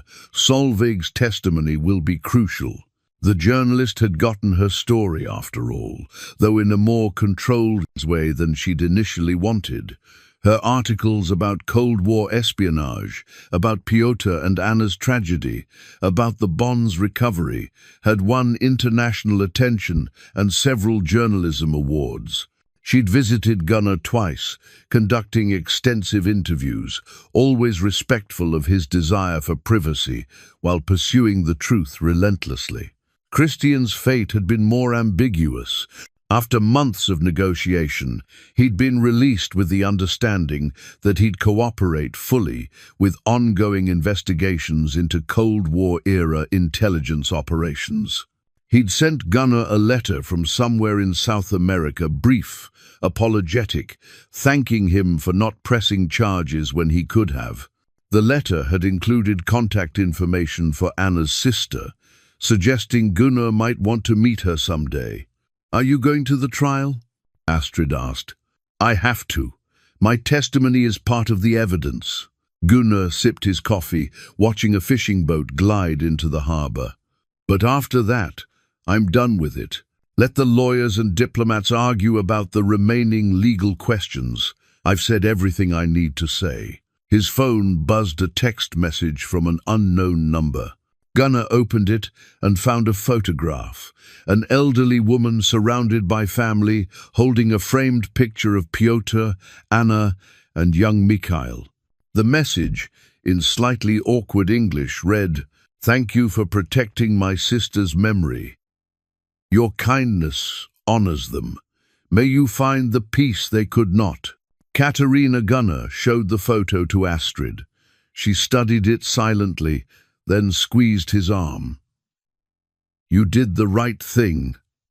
Dad, with everything, the bonds, the testimony, all of it. I hope so." He pocketed the phone. "I keep thinking about Pyotr, about the choices he made. He risked everything for love, for family. I spent so many years focused on business, on success, that I forgot what actually mattered." "You're remembering now," Astrid said.